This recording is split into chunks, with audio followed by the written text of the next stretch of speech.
a lot, he'll keep you on your toes. It's the Eric Miranda Show. When he drank a lot, he would fight a lot. He might punch you in your nose. It's the Eric Miranda Show.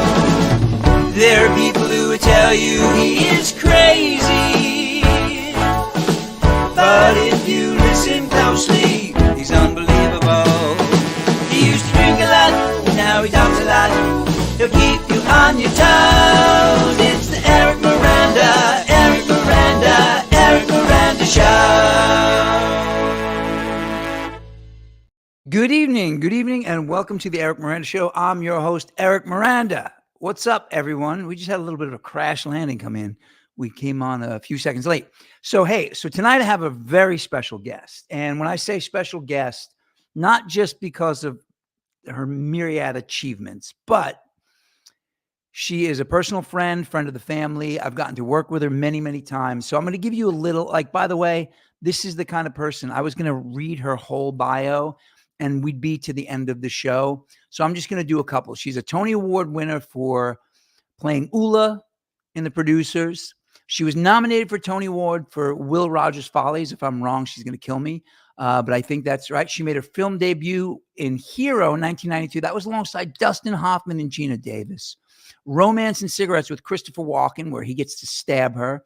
She starred on as a guest star on Frasier, The Good Wife. She played herself on Curb Your Enthusiasm. She's done a million things. So, ladies and gentlemen, Cady Huffman. Cady, what is up? I love her work. You love her work. You love her work. What is up? You know, lots of stuff. I have my 2 sets of glasses on so that I can both see you and look cool in my shades. You have to get the readers. I have extras. What level are they? I think they're 175, maybe.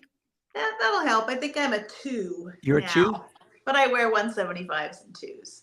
This is old people talk, everybody. This is old people talk. Well, we're old. Well, I'm We old. are exactly the same age. We are 2 months older than you. Yes. So there's a couple of cool things that I learned today. So I don't know sometimes what I know of you because we're friends and have worked together, and what I know because of your public. But the coolest thing I learned about you today is that you skipped 4th grade. Well, I didn't skip 4th grade. I did 5th and 6th in the same year. Oh, okay. Well, you better check your wiki. You know, my wiki is so all over the place. It's hilarious. Your wiki wacky woohoo? Wiki. I tell everybody, don't look online for information about me because it is so discombobulated and incorrect. So then we just spend a lot of time with me correcting the information. Oh, my goodness. Well, anyways, all right. So you did 5th and 6th grade together. Now, was that for professional reasons? No, not at all. No, I was supposed to skip 3rd grade. I was drunk. Exactly. No, I was supposed to skip 3rd grade. But my mom wanted me to stay in this bilingual program in Santa Barbara. So I stayed. And then by the time I got to the middle of 5th grade, I had already finished 5th grade. So they just put me in 6th grade, and I finished 6th grade in half a year. So I figured it was kind of like a theater kid thing. Why is that even on your Wikipedia? It's a weird bit of information. I don't know. I didn't write it. I don't know. So that's why I say there's so much wrong information out there. All right. So now you went to a bilingual school. What was was it Spanish and English? Yeah, it was a bilingual program. So my mom wanted me to do that. How's your Spanish? Terrible. I mean, I have my grammar is terrible. I have more vocabulary than I would think that I had. And when I go to Duolingo, it's like, oh yeah. But no, conversational Spanish is no longer a thing. A little bit of conversational French, a little French mixed in with Italian and Spanish. I do quite interestingly. Well, and, well, you do have an Italian mom, right? I do. Yeah. How's mom doing? She's 91 years old. God bless her. She's physically doing pretty well. Yeah. But she's in memory care. So she has dementia, and She's, she's a little superstar, really. She has a great attitude. She's never a lick of trouble for me, but she does have those dementia problems Yeah, or I'm sorry. Yeah, sundowners and all that stuff. I got to meet her here at my home. That was fun. That's right. I wanted to show her your view. I always want Yeah. to show off your view. I hope you show your view on your show. I don't. Well, I mean, I have it on my Facebook page, but we stream on YouTube. I don't know if it's ever been shown there, but so Duolingo stalks me. By the way, like I have the notifications on, and sometimes like, hey, don't lose your. Look at It's look at this, Jason Chi. We look Jason so G. young. We I'm look so, reaching for my sunglasses. That's right. That is the secret, Jason. so Just so wear sunglasses everywhere. so as long as Jason popped in, And we have a ring light. Wait, I'll look even younger. Watch you look this. now I have a filter. And the problem with the filter is I have a make me look younger filter. I don't know if you have it on the I don't have it on this particular app. No. Right. So check this out, right? So I can touch up my appearance. You see that? But you know what the problem is? It doesn't get your neck. So I look like a mannequin I look like I'm wearing a mask. Because it makes this is where it all starts, isn't it? I have the Ronald Reagan. But I want to talk about Jason for a minute because Jason, so one of the things I've gotten to do so many cool things with you, and I want to talk about what you're doing currently, and I want to talk about your dance with Christopher Walken because I'm obsessed with that scene. I know, it's so good. But one of the things I was looking at today was the Cady did. I got to do music for a web series that Jason, who just popped a comment in, wrote and directed with Cady. And so he will have to correct you. He did not direct it. He co-created it. I co-create. Yeah. Did I get that on Wikipedia too, or was I there for that? I guess that's my. You're there for that. That's my mistake. All right, but okay. So before I get distracted with the comment, I have my notifications on with Duolingo, and I need to wrap this up. And I just noticed your name is Papa Huffman, not Cady Huffman. Okay, Papa. So the one thing about Duolingo is it'll be like, hey, don't miss out on your like 635-day streak. And then other times it'll be like, you went down in the category. And like by the end of the week, it's like, you suck, buddy. And it's like, leave me alone. It's like, I know.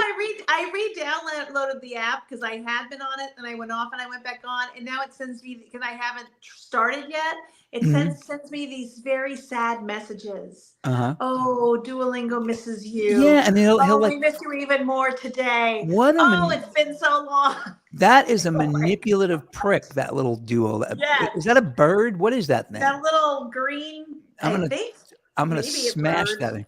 All right, so Jason popped in. So Jason didn't direct it. Anyway.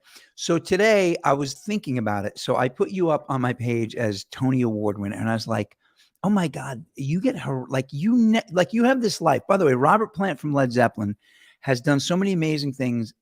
Look at the Tony. Hey, Tony. There she is. There she is. Can you show us? I don't even know what a Tony looks like. I'm such a not theater guy sometimes. Oh, now that was for best. Tell me what. Best actress in the featured actress in a musical. What did that feel like getting that award? Fantastic. Did you know you were getting it? Did they tip you off? Well, it's kind of a long story. I mean, if you really want to tell the producer's story on this show, I don't know. Well, a long time ago now. But we had a very good run of it. We were winning a lot of awards, and I had won a couple of awards.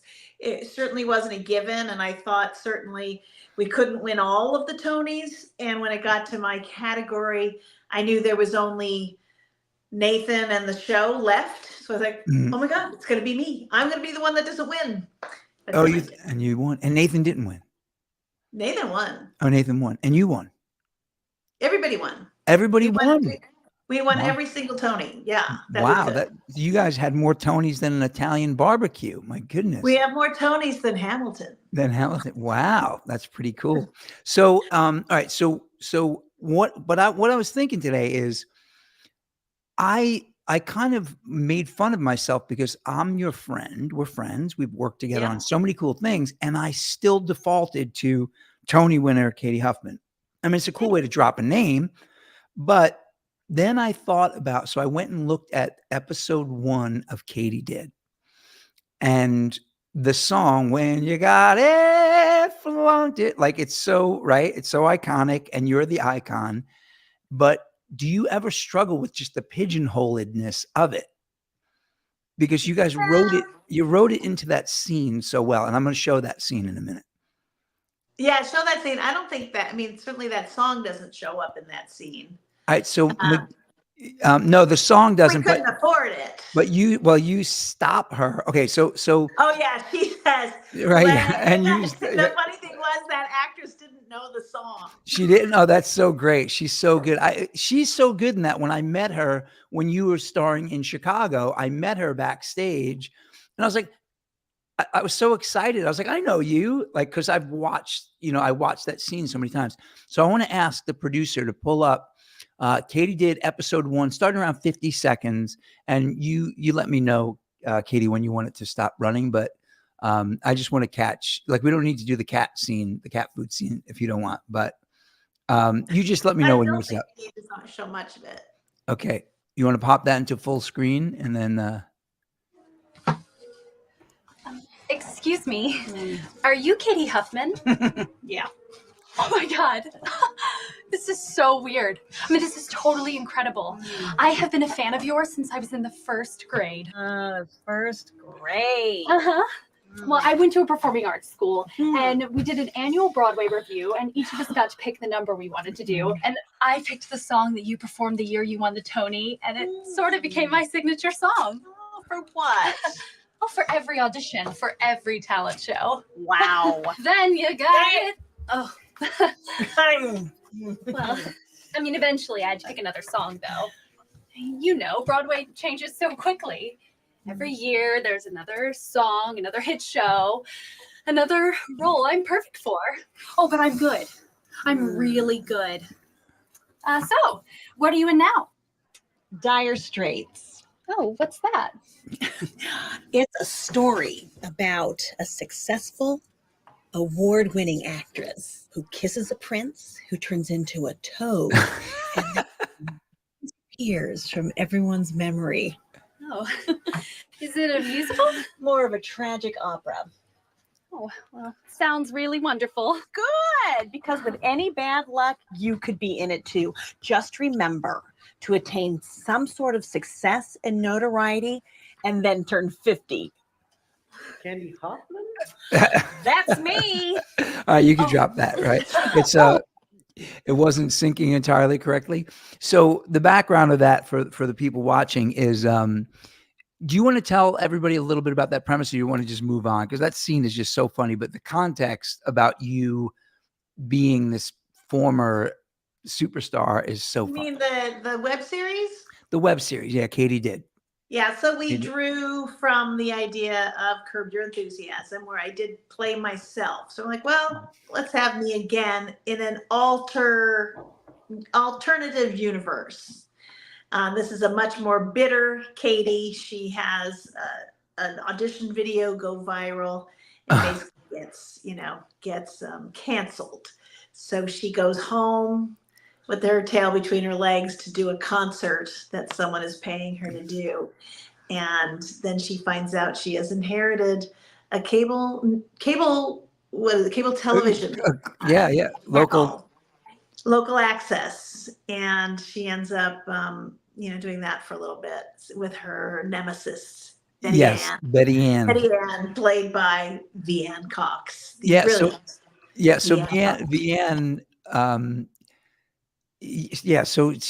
I was on a plane and I was watching, what was the big one she was in? Erin Brockovich. Yeah, and I was like, I know her. And then so anyway, so the series is really funny. So but tell me what are you working on now? I am directing an off-Broadway musical called Empire, which is going to be at New World Stages. I think our first public performance is something like July 11th, and opening night is like July 18th. And we start rehearsals on Monday. So we are in the throes of everything that happens before you go in rehearsal. Wow. So now how do you like directing compared to I being on love it. stage? My brain loves it. My brain loves it. My brain's like, Cady, why all the anxiety being an actor? Just be a director. Be a director. So, but isn't there anxiety with that also? No, it's just different. I mean, I'm sure I'll be nervous. You know, I do get nervous, but my brain just likes sort of overseeing the whole picture and solving problems. And, you know, my brain just really likes that, and helping people be their best, you know, encouraging artists to really shine makes me so happy, much more than trying to fit into somebody else's version of what I should be doing. Mm-hmm. So yeah, no, I love it. I love it. Right. The first time I worked with you was The Life and Death of Kenyon Phillips, and you were directing. Now, had you directed before that? That was like 10 years ago, 11 years ago. Was that you? Oh, that was a long time ago now. Oh yeah, no, I've always directed a little bit. Mm-hmm. Yeah, I mean, you know, even in my living room as a child, I made my cousins dance around. You did know. you did one right. You know, George Washington did that at Valley Forge, right? He made them do was it Cincinnatus? He actually made the soldiers do the Cincinnatus play. I don't know if you know that, but a little history. Hey, no, I love it. I mean, it definitely is, you know, I mean, he was a great troop rallier, wasn't he? no doubt about it. And the whole thing about Cincinnatus is he after all his conquest, he turned his sword into the Roman Senate and retired to his farm. And he was basically projecting what his next move would have been had they not recruited him to be president. So it's interesting. So directing, now I saw you direct, and you got to direct, which was fun for me. You got to direct Daphne Rubin Vega in that show. I did. And yes. she's such a badass. It was fun to watch. And you guys were so great together, but it was wild because I was thinking, all right, Daphne is like just a badass, and you're Cady Huffman. And I wanted to see that dynamic, and I watched it, and it was respect, and it was really great, really so much fun. Yeah, she's really special. Yeah. I mean, she's a good friend, and she's just a fearless performer. Yeah. And she does really, really cool stuff. So that was fun. And I got to musical direct that, and that was crazy. And, but there was something about, I remember it was at one of our first interactions. Something happened where I was bringing all the gear for people because I hated the gear they were showing up with, the players. And I brought all this stuff in, and I didn't have a cable, and I had to go get something. And you dressed me down for being late getting ready. And I was like, and I went home and I told Sheila, I was like, this woman's mean. And I have no idea that we're going to become besties. I think you're a little bit sensitive, Eric. Oh, I'm just a little bit. Yeah, just a little bit sensitive. I'm sure it was just like we loaded in that day. Oh, it was so and performed that night, and then had to break it down that night. You know, it was one of those situations where I was putting sandbags on a toilet. And, you know, that's one of my stories from doing that. You know, we were loading into Webster Hall to do this circus narrative, musical, burlesque. I mean, it was just this nutty night. And we brought a toilet in from off the street because we wanted Michael Musto to sit on it as his throne. And it was a real toilet, so it didn't have a flat bottom. So it rocked. So I was grabbing sandbags and putting them in and, you know, stabilizing it. And one of the stagehands there goes, "That's punk." That's punk, right? Yes. So, oh my God. So punk. You are punk. We had a guy twirling machetes. We had a tightrope walker across the ceiling. I made him put away the machetes. He had to use his nunchucks because he full on nearly killed himself with those machetes. Oh my God. What was his name? Simba? What was his name again? I don't remember. Can't come up with it right now. Yeah, he was like a warrior from one of the gyms or something. So he did that. We had tightrope walkers, full band. Ballerinas, dancing penis. We had dancing sperm. Yeah. We had a ballerina stripper. and we had, And we, Daphne as his mom. We yep. had someone else as his dad. And we had Was it, Kenyon. was Michael Musto his dad? No, Michael Musto was the narrator. Oh yeah, Michael Musto is the. So I got to tell you a great story about Michael Musto. So if anyone doesn't know Michael Musto, he wrote for years for the Village Voice. Definitely like a New York icon. Oh yeah, And love Michael. Sweet Michael. He came to the pool in my building one day, and I don't know why I did this because I don't usually like to antagonize, but I read an article about he told people that they shouldn't be friends with Trump supporters.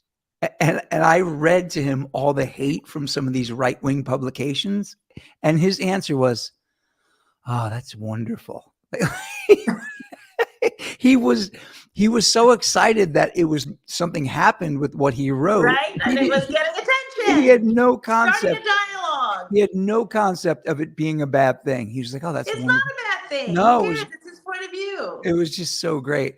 And it was just so funny how I had that. And I love it because, I should have Michael on one day because my friends, all of my Long Island friends, they were furious with that. They were like, "Arr."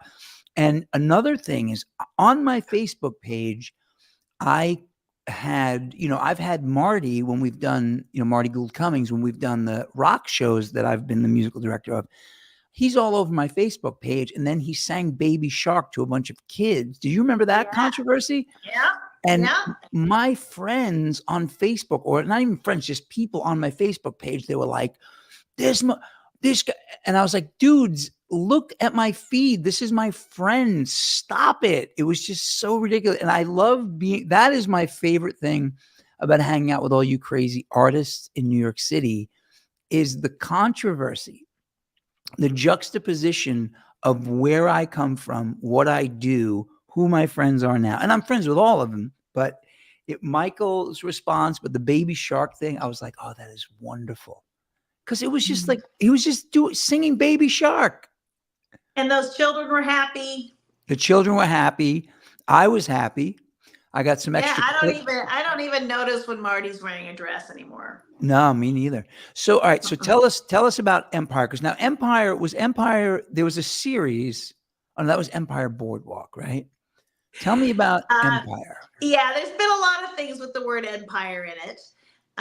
But this is a new musical based around the building of the Empire State Building. Mm-hmm. And it centers around this one family, this Native American Mohawk family. They're very famous Mohawk ironworkers who've built all the bridges and skyscrapers. Because they don't get vertigo, right? Isn't that like a thing? That is not a thing at all. But that's just made up. They're just like everybody else, but there is a lot of folklore that has been created around them. Oh. But no, they're just as scared as anybody, but they do use it as a rite of passage. And they have become quite famous for walking those beams. Crazy. So there's a family in 1976. There's a woman searching for her own identity, and her parents worked on the Empire State Building. So we go back and forth from 1976 and 1930, and it's her family's journey in finding, she's finding her identity throughout it. It's very fun. So you have men on the beams, you have the women who make it all happen. You have Al Smith, the governor, and John J. Raskob, and architects, so you have musical theater romance. You have, it's just full of stuff. Many people get to play many characters. Right.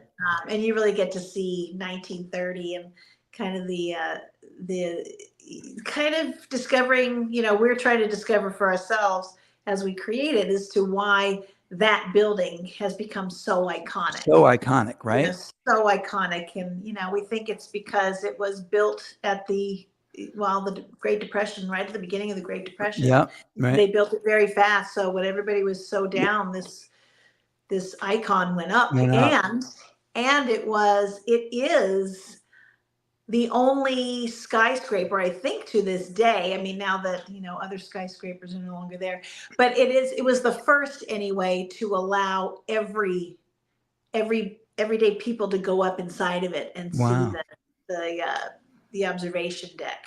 Yeah. Because there was there's plenty of building's more beautiful, the Chrysler building, but you're not allowed in. Right. So originally it didn't have the tower on it. And then was it 1937, a plane coming out of Teterboro Airport crashed into like the 40th floor. And then they put the tower and the light on it. No, that's not quite right.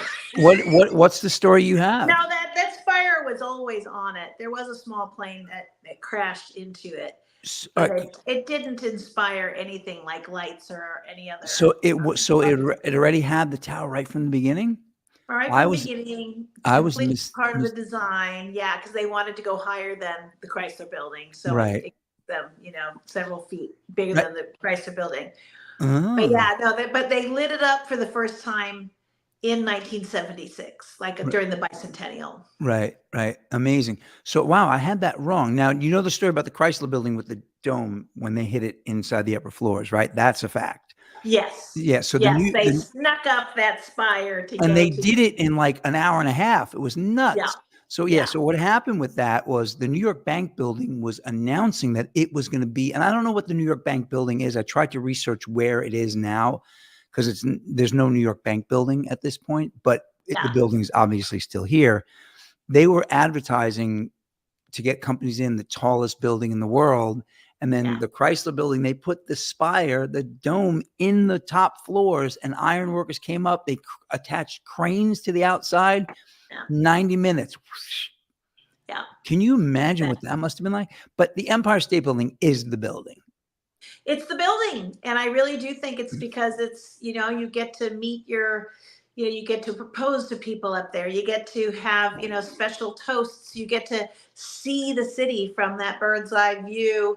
Mm-hmm. And that was just unheard of at that point. Right. And, there just aren't that many, I guess there are modern buildings, but the modern buildings don't have all that Art Deco beauty about them. And they don't have a big ape on them either. But by the way, you think Fay Ray and King Kong had anything to do with it?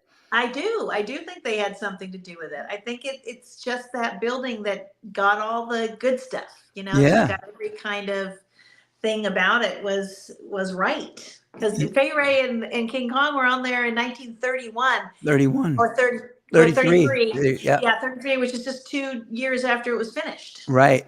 Yeah, it really did go quick. What's really cool, there's one shot of them on the tower, on the top. And now that you mention how early that film is, it makes sense that spire was there the whole time. Yeah. I was missing. I don't like getting stuff wrong, but I stand corrected. I know, and I really hate to correct you. It's you don't stop that. Stop. So anyway, so check this out. What's really cool though, there's one shot facing east in the film, and you see Queens and Long Island, and it's just farmland.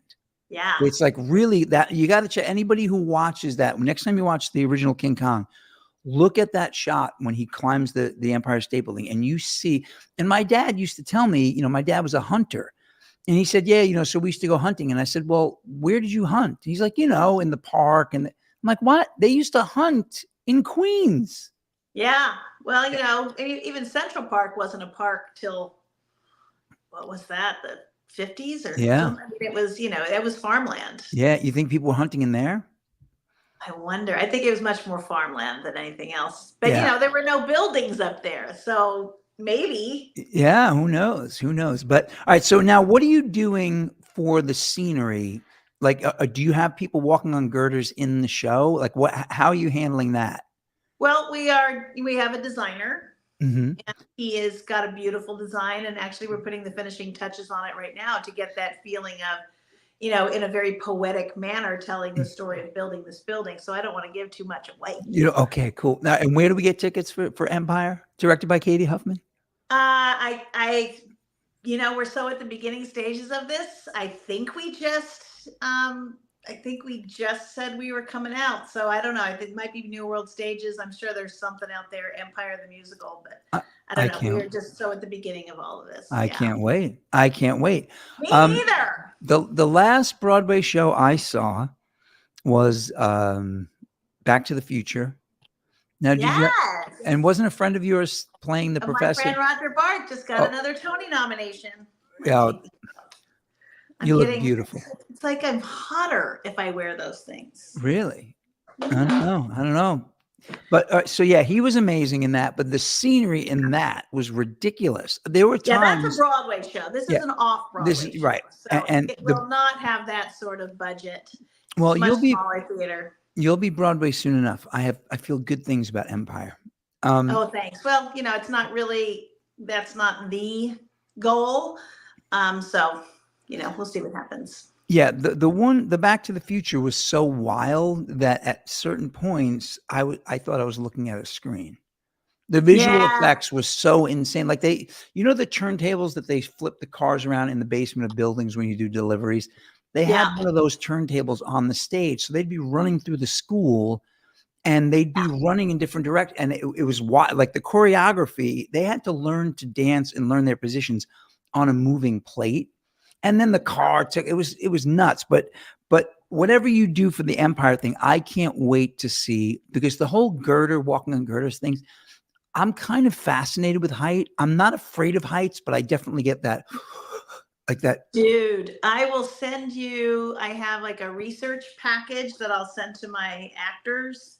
Mhm. And some of the I have videos in there that just like make my feet ache.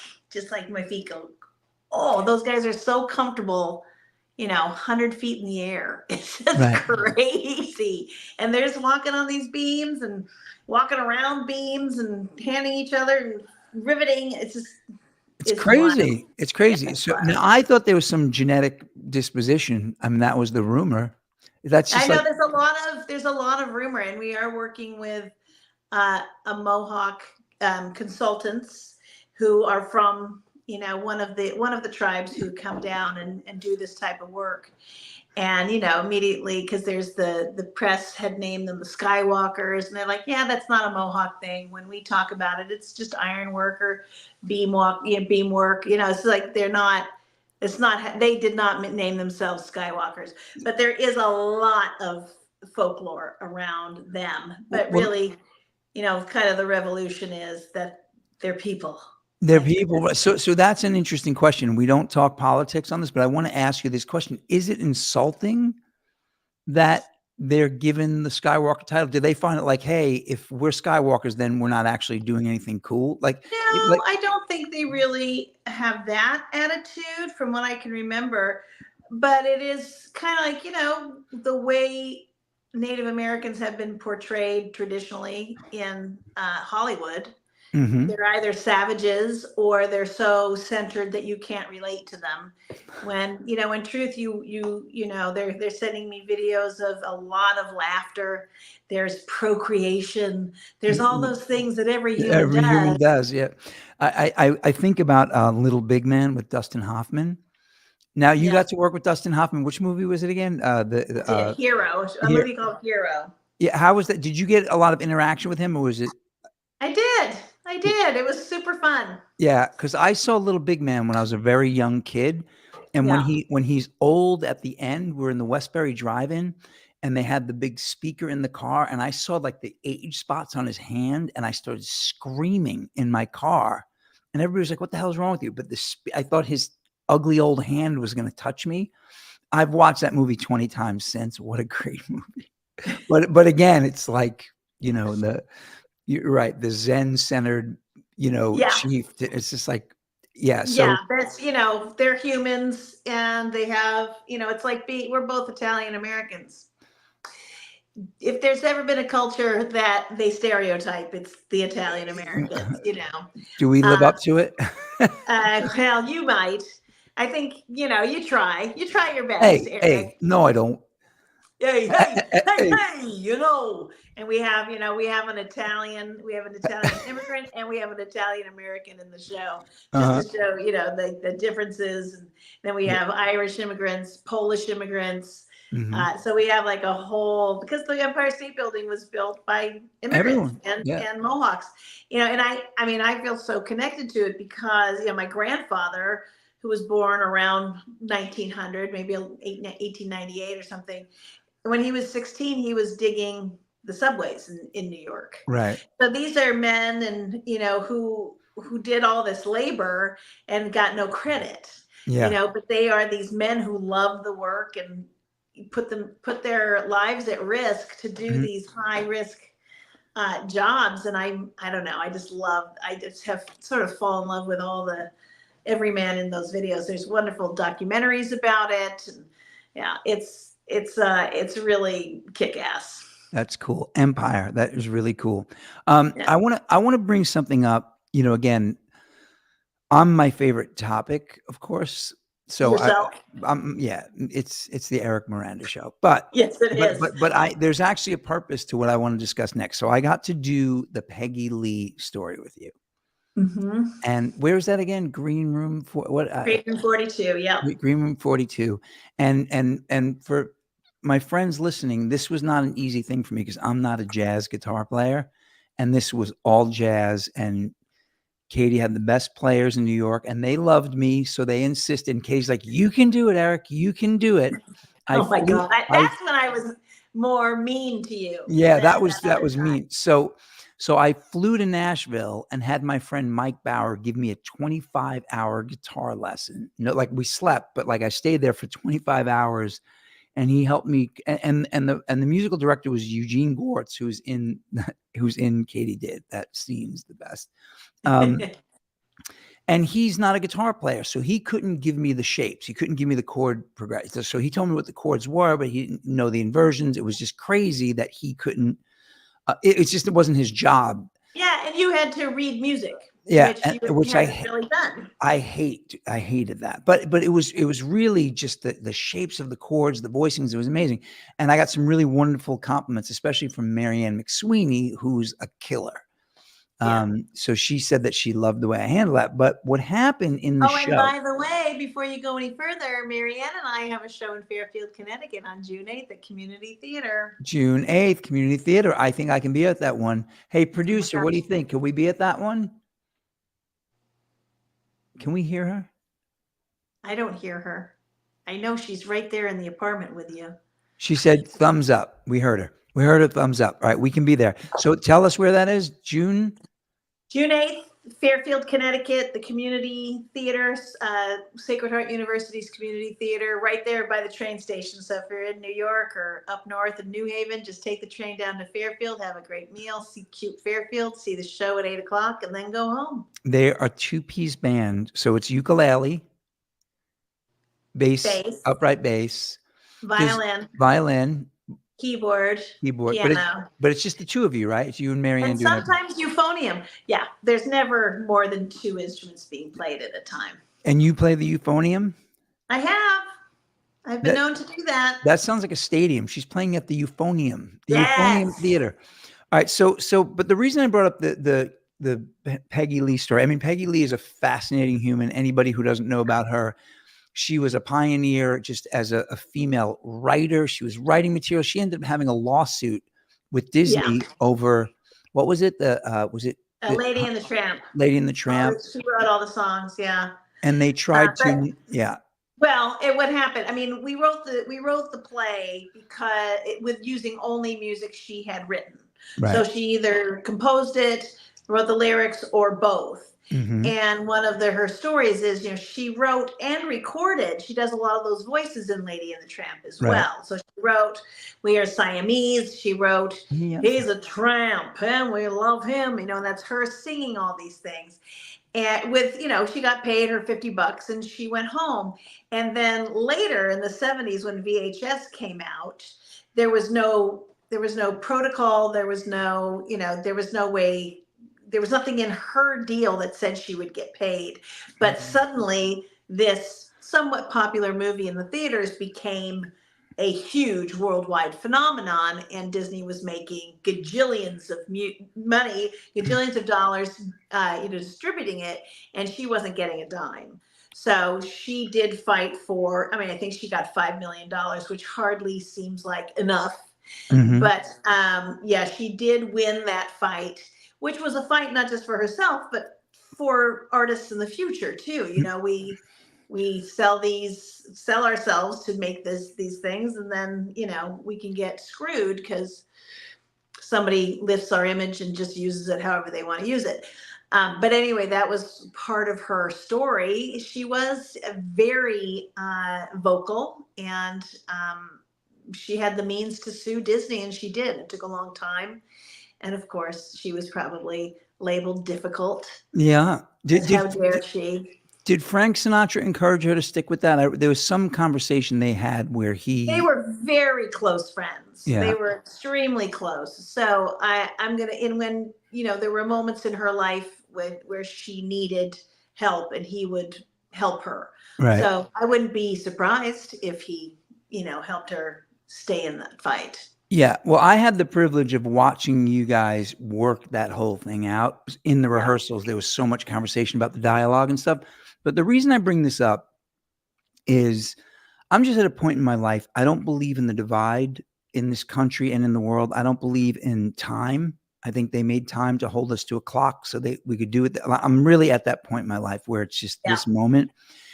But I hear a lot of stuff, and you've heard this complaint, and some of it is not. I understand some of it, but the thing is, when actors and actresses voice their political opinions, and then you hear this, you have no right, who the fuck, just act and shit, like all that stuff. But I want to bring something up that people may not understand. I've tried to act. I got to do little things with you, and I'm not an actor. I took an acting class with Sheila Gray. Do you remember Sheila? Do you know her? Grace Papaya. Her dad owns that. She's an acting coach for film and stuff. I took her class, and I ended up crying in the class because she's like, stop pretending in this scene that you care about the woman. You care about money. And I was like, no, it's about the woman. She said, I'm talking about you. You care about money. And by the time she was done with me, I was sobbing. I was like, I don't love anybody. I just love money. Right. And then I realized in that class that when you guys dig into a part, and I guess you call it character act, whatever, method acting, whatever it is, in order for you to dig that deep into Peggy Lee, you first have to dig that deep into Cady Huffman. Absolutely. And that always, people talk about like, Strasberg and all, and Dustin Hoffman and that great line that, what was it? Marathon Man. Marathon Man, right? Sir Laurence Olivier says, because Dustin stayed up for days and days to try to get that feeling of having run for days and days. And Sir Laurence Olivier just says, how about trying acting?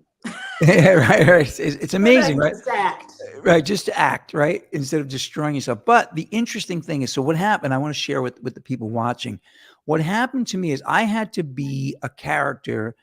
I had to play guitar, but at one point, as I'm leaving the stage, Peggy Lee is lamenting, and she's going into her own whatever trance about her life. And we're all walking off the stage individually, and we all had to hold Peggy's hand. That was my big acting debut. I had to hold Peggy's hand and go off the stage. And I swear to God, folks, I've known this woman. Cady has babysat for my son Marcus while I was on stage rehearsing Annie. When I did act in Annie with Tom Shalhoub. Remember that? Yeah. And I held Cady as Peggy's hand, and I was like, who the fuck is this? Like, you were so in that character that I had no idea whose hand I was holding. It was like, and I got freaked out. And I wish, and maybe there's a video of it somewhere, I must have looked like I saw a ghost, because I went to the back of the room, the audience, and we all sat down in the back. And I think Sheila and my daughter were there. And I said, I don't know, it just happened, but it was like, it wasn't like your hand was ice cold, but it was just a different person's hand. And I realized how deep. So tell me about that process for real. What is it like becoming an icon? You're an icon yourself as an actress. What is it like getting into her skin like that? What is that process? Well, you can say that about me, but Peggy is actually, iconic at this point. Yeah, you're right. You do have to find yourself within the character if you want to do it well. There's certainly plenty of people who don't dig terribly deeply. I found Peggy especially on stage, you really have to go deep because you're much more vulnerable. There's no cutting around a performance. The audience is right there. But Peggy and I had a great director, Will Nunziata, who, Cady on stage is like, hey, like, well, Cady, like me. And Peggy was very still and she drew you in. She made you feel like you were the only person in the room, even if you were sitting there with thousands of people. And I got to talk to her granddaughter about that and other people who had known her and met her, including, people who had sung with her. And I just watched all that stuff. And for some reason, with Will telling me to stand still and not do my usual stuff and studying her so much, I really grew to love her. And, I don't think I ever sounded like her, but there was a certain thing about me playing her that I really enjoyed. And I don't know, you just have to do it. I've been doing this professionally for more than 40 years now, but it's a commitment to loving the character, no matter who the character is. And, I have to make decisions as to when I see her performing and having interviews, I have to make a decision of what she was feeling at that moment, Right. whether or not. And I felt like I could relate a lot to Peggy for some reason. And however close or not close I got, I was utterly infused and in my version of her. Yeah. So whether or not it's accurate, it's up to the audience to decide. But I was fully committed to. Yeah. You her. freaked me out. I love that. Thank you. It was like a moment. Like I'm a pretty fearless dude, and I was like, well, I don't know what just fucking happened. Yeah, I love that. It was wild. Are we going to tell people why I have Papa Huffman up there? Do you remember why I have Papa Huffman? Were you the first trans? I don't know. What? No, we were going to start a band. During the pandemic, Eric and I and our friend Marianne, we met once a week for mental health, meetings on Zoom. And so we talk a lot of music because we're all musicians. And we were going to start a band, you and I, called Papa Huffman and Her River Mail. And Her River Mail. We all lived in Riverdale for a while. Yeah, that's right. So it was Papa Huffman and Her River and River Mail. Yeah, that was it. I remember. I can't believe you're just not even remembering. It's not. No. Listen, rock stars. Think about all the things that have happened since then. It's been a crazy world. Crazy. It's been crazy. And then you moved out of Riverdale. I know, but you were my River Mail. Anytime I needed something lifted. Yeah, that's right. Eric. Yeah, that's right. Yeah, so Papa Huffman. So now I want to talk really briefly about, and I know this is like a weird abstract thing, but my friends and I, who I grew up with, we were obsessed with the Coen brothers. We were obsessed with John Turturro.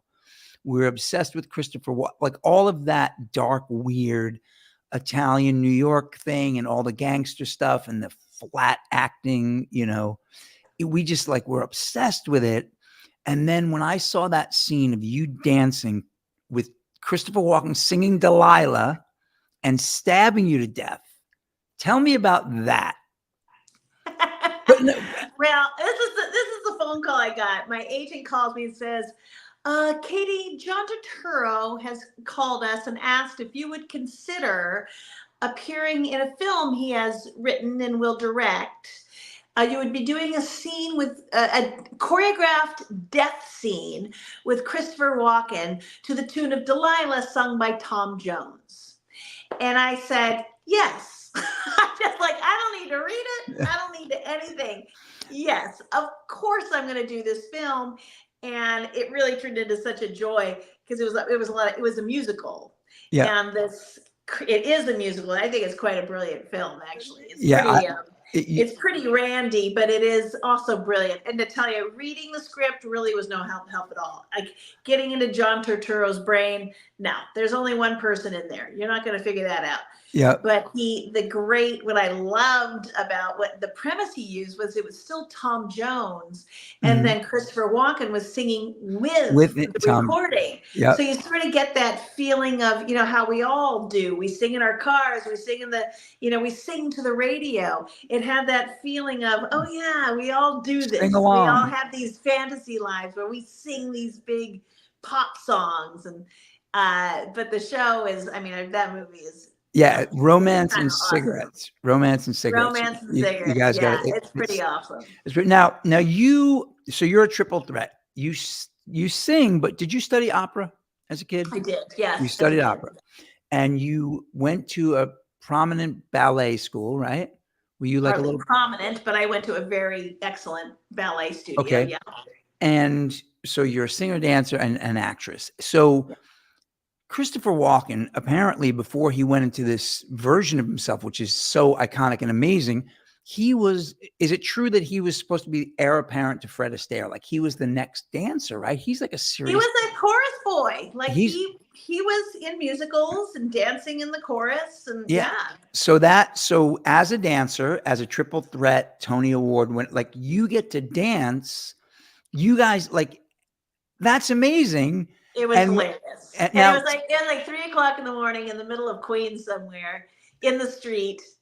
And, he kept on having to stab me. And it's a bit of a comedy, So if you're getting stabbed a lot, even if it's not a real knife, you start getting hurt. Right. It's like bruisey, right? Like someone keeps punching you in the stomach. So we put a pad on my stomach where he'd been, stabbing me. And we said, hey, we're going to put a pad here. Oh, okay, sure. And then he starts stabbing me somewhere else. So we moved the pad, and then he switches again. Like I could not get it right. Now I don't know. He was very sweet, and I found him rather shy, really. You know? That doesn't surprise me for some reason. But I remember the first time you told me that story. You said, Christopher, you got, it hurts, and he's like, Cady, I'm doing my best. Like you did a version of it. It was so great when you told. Yeah, okay. Well, all of my guys, they kind of talk the same. If I'm doing Turturro, because Turturro and I found out that parts of our family are from the same small town in Italy. Oh, nice. Now he's like, oh yeah, I hear you're half Italian. I'm like, yeah. He's like, what town? I'm like, Giovinazzo. He says, Giovinazzo, that's where my family's from. So we're cousins.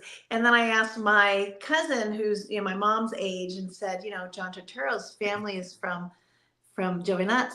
And she said, yeah, I think Guy, her husband's godfather, was a Turturro. So, oh, really? Wow. Yeah. All right. So speaking of Italians, Sheila's hairdresser says that somewhere in the north, he went to a restaurant and there was a John Travolta plate. And they named it that because John Travolta literally licked the plate clean when he was there eating. Now, am I correct that you danced as his training partner for a film?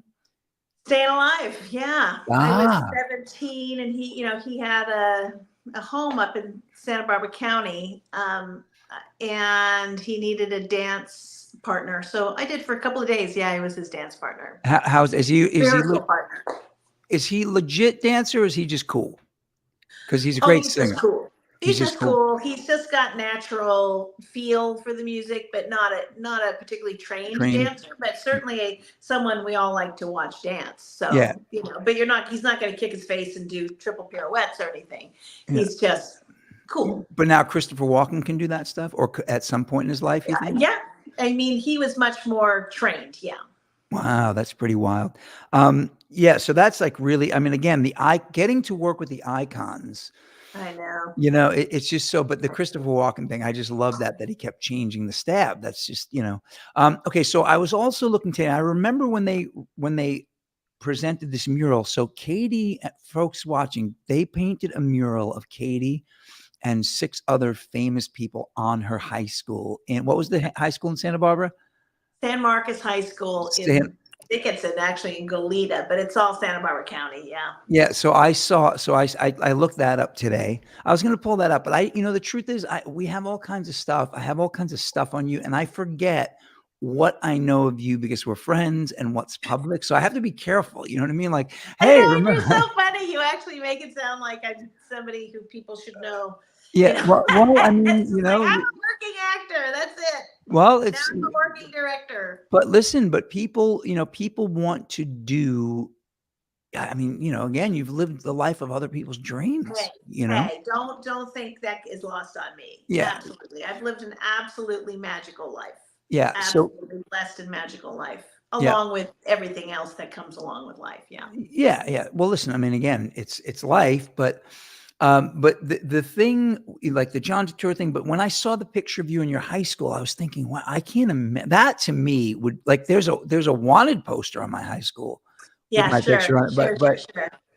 But that to me, and now this is a thing about nostalgia. I'm reading a book right now called Cultish. It's about the language cult leaders and corporations that use to drag people into their past and connect them to these ideas, right?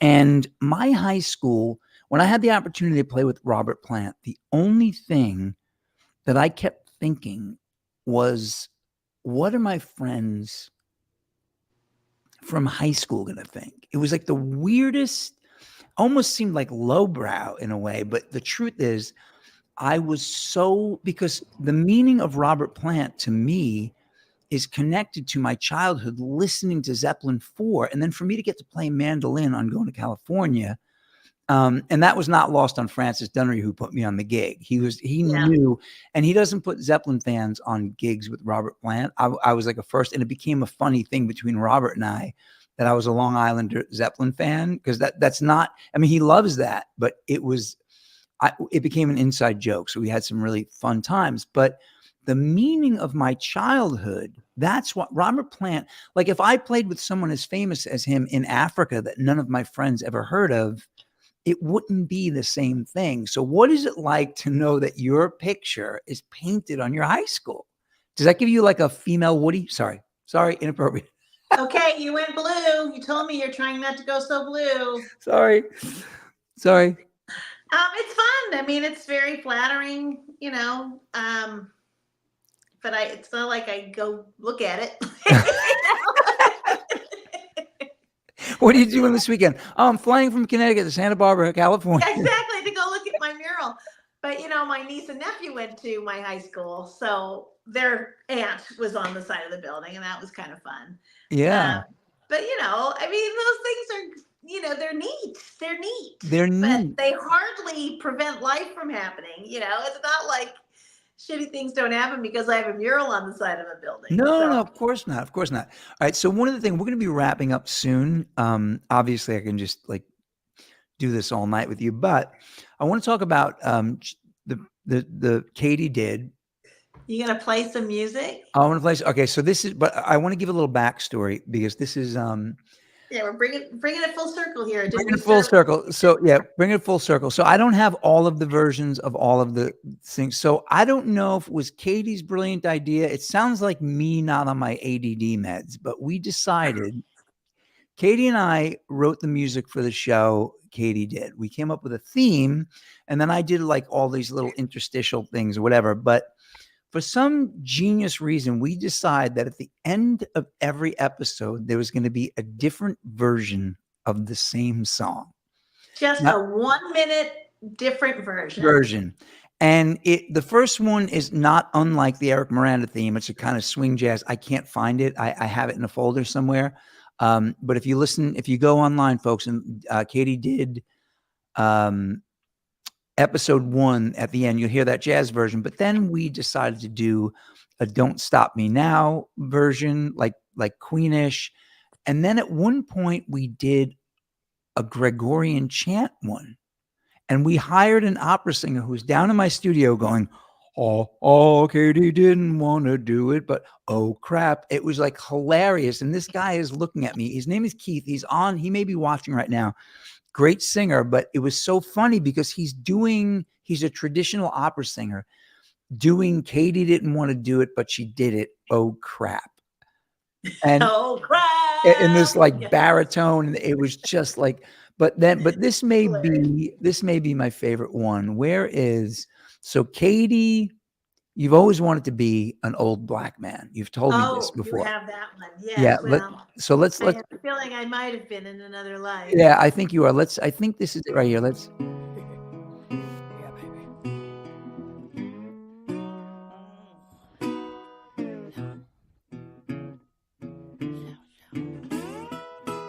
Hey.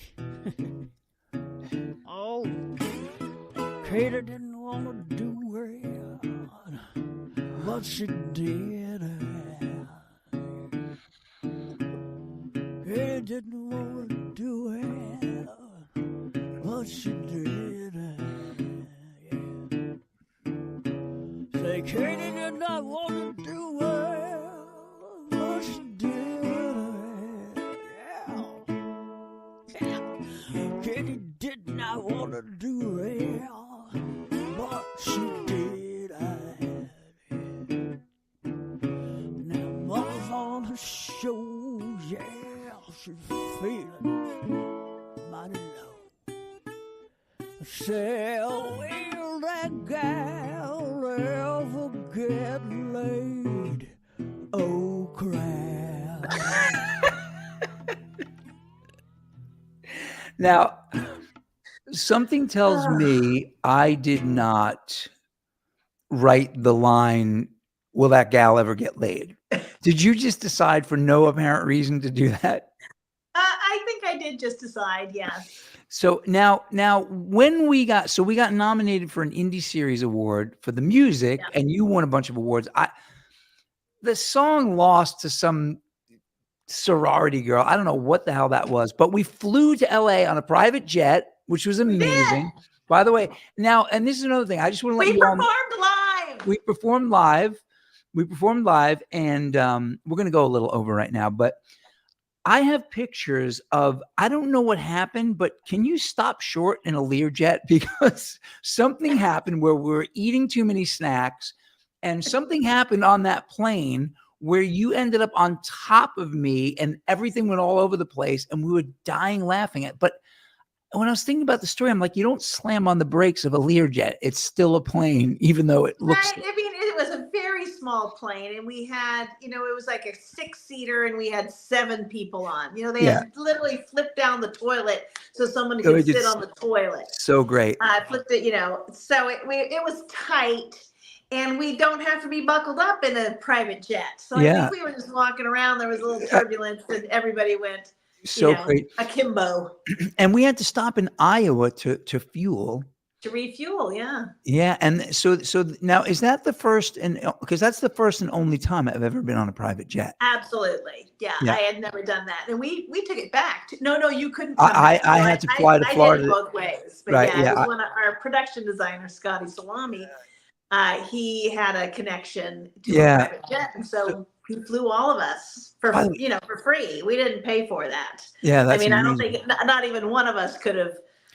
Do you know what it costs to fuel that up in Iowa? I spoke to the pilot. No, you did. $14,000. There you go. That's crazy, right? But that was such a cool. And by the way, for those of you who haven't flown, we drove to Teterboro Airport. We went inside this little terminal, started drinking coffee, and then walked out to the plane. No gun checks, no security, nothing. We just walked. It was like getting in someone's car. That was really cool. I'm going to tell one more story before we go. And this is any of you who've ever seen, there's a picture of Sheila and Cady and I on my Facebook page somewhere with Carol Burnett. And this is my favorite thing. So I was reading a book on Carol Burnett. Then I found out she was doing this thing where she reads her letters. And I called Cady. I said, Cady, you kind of know Carol Burnett, don't you? And she's like, yeah, we've had lunch and, blah, blah, blah. And I said, well, I'm inviting you to go see her at, was it Town Hall in Manhattan? No, I think it was at the Beacon. Was that the Beacon? Yeah. I said, we're going to go see her at the Beacon, and I'm going to buy you a ticket. And I said, maybe your people could get in touch with her people. And you're like, yeah, maybe, whatever. Right. So you call me, you were in Santa Barbara doing things, driving through forest fires. And I remember you saying, "Oh yeah, I never got in touch with anybody. Sorry." And I'm like, "Okay." And we went and we enjoyed the show. And you raised your hand because you wanted to ask a question. And but she couldn't see us from where she was. So as we're leaving, I say to Cady and Sheila, I said, "Hey, do you guys want to go backstage and hang out with Carol Burnett?" And they looked at me like, "Sure." And I run to the stage door and I knock on the door and I say, "Hey, Cady Huffman's out there with me. She doesn't want to be that. She's too modest to go knocking on the door and saying, 'Hey.'" And the woman's like, "Oh my God, Carol, Cady's here." So I run back. I'm like, "Hey, we're going backstage." And Cady's like, "Hey, how'd you pull this off?" I said, "I'm here with Cady Huffman." It was so great. We spent close to an hour back there. We got to meet Bernadette Peters and all kinds of people. And Carol was amazing. I mean, and She's so sweet. so sweet. And But the we're way, not best friends or anything. We just are acquaintances. but She she is was extremely generous. she was so, but she knew exactly who you were. They were like, her security yelled your name and they're like, "Tell her to come back here." It was like so great. Yeah, I think it was actually one of her people who was much more excited to see me than she No, was. I think she was. She just looked tired. She was like, she stood for an hour and a half, right? I Remember know. they brought a chair. Those people from that generation, we don't even know what work is. We don't Yeah. even know what commitment is. It's like they're the best. Like honestly, next to hanging out with Robert Plant, which was, getting to play with him was such a privilege. But next to that, I think Carol Burnett may have been my biggest starstruck moment. I was just like, what do you say to every Wednesday night of your childhood? Exactly. You know what I mean? Right. Like it was, Exactly. and she was like, I was giddy and off balance the whole time. I was just like, oh my God. Like every time I turned around. And then Bernadette Peters, she wasn't as nice as Carol. And I had such a crush on her when I was little. Well, no, she's just as nice as Carol. She didn't know who the hell you were and what you were doing there. Hey, I was there with Cady Huffman. Listen, Exactly. you are such a pleasure. I'm sorry we didn't get, there's a million things I wanted to talk to you about. We only spoke about 500,000. I love No, you. we had some things we thought we'd talk about that we did not talk about. Is there anything? All right. So tell us one more time the theater that Empire is going to be At at. New World Stages, the show is called Empire. It is a musical about the building of the Empire State Building and the laborers who built it. I'll put that in the comments. Yeah, and we start rehearsal on Monday, so it's that brand spanking new. That is amazing. And your show in Connecticut one more time, and I'm going to put that in the link also. June 8th, Saturday night, 8 p.m. at Sacred Heart University's Community Theater in Fairfield, Connecticut. Do I get to bring brushes and be a guest on that or no? Nope. Wow. We don't have any guests. Well, guests. Doesn't Marianne's trombone husband do it sometimes? No? Nope. Well, he's a killer. If he's not invited, He is a killer. We've discussed it. I can't remember what song. Oh, we're probably adding "I'm Hip," the Blossom Dearie. I'm hip, I'm square. All that kind of thing. So we thought, well, it might be nice to have a trombone, but it is not our preference. We like just the two of us up there. All right.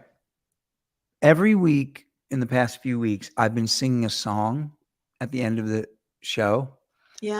I don't know if we're synced, but can we sing a song together? Did you want to try to harmonize, Eric? Yeah. What should we do? Squeeze, maybe? Squeeze. Yeah. What squeeze would we do? We or did it. The Beatles. Oh, do we do If I Fell?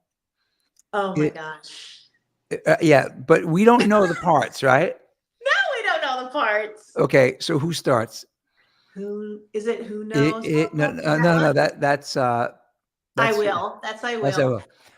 If I fell in love with you, would you promise to be true? We don't know the lyrics or anything. And help me understand, 'cause I've been in love before, and I know that I've before, and just holding hands.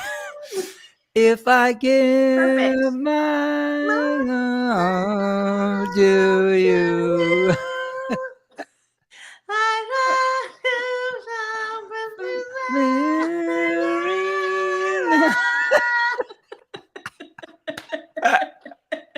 Yeah, just as good as it always is, Eric. Just as good as every time.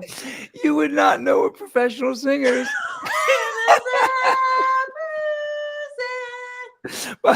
but I have to just share with people that we did this for about an hour and 45 minutes in traffic once. Oh my And- God. and You at just one- squeezed in the Beatles, like anything we could come up with, and And- recorded and- it. and It was the- terrible. And the amazing thing is, at one point, we actually hit one of the harmonies right, and we looked. That was great. And meanwhile, know. we're on our way to a performance where we had to actually sing for real. And oh my God, that was so You know, amazing. it You was are so you are fantastic. Will you sing a song for us by yourself? What sort of song? Toot toot tootsie goodbye. Oh, tootsie goodbye. Tootsie don't cry. Toot. I think I ended it with tootsie. No, I wrote. I don't remember how I did it, but yeah, that's what Cady did. You know- what was his name? I can't remember. I was singing to somebody. Oscar. You know, okay. Oscar, toot, Oscar, goodbye. All right, so yeah, that was in Cady did episode 3, folks. Cady, this guy dies and leaves Cady a studio with her high school nemesis, and she's Well, washed. I don't remember her from high school, but She remembers you, her right? nemesis. Okay, Yes. so right, and then you know what? Hey, producer, can you pull up episode 3 at around 4 minutes and 20 seconds? I hope it syncs up this time because last time it was. Maybe it's because it's on. Do you have a good internet connection on there, producer? No? All right. Okay. She's going to do it. Okay. This is Boy, Kate. And much of his fortune creating a significant cultural community. This is a funeral, folks. To have one of his favorite performers here to sing a song that Oscar requested himself. Ladies and gentlemen, Tony Award winner Cady Huffman. Where's the applause? Watch, you strike the lights. Look. There's Eugene. There's Eugene.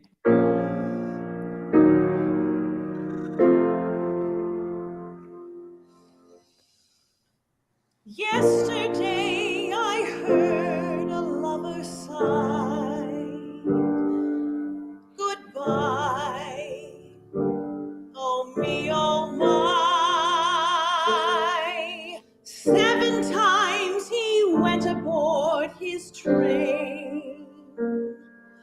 And 7 times he hurried off to kiss his love again and tell her, toot, toot, tootsie, goodbye.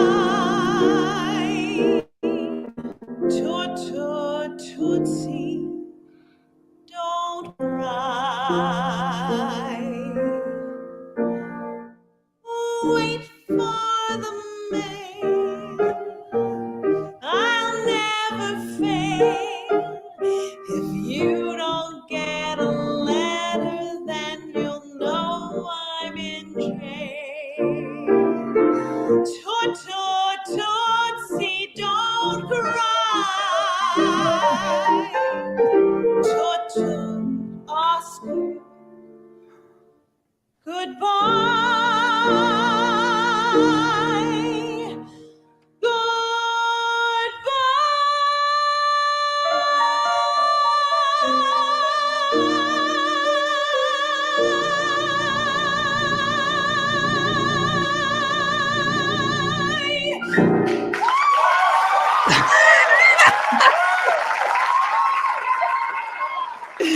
Oh my God. That is so wrong.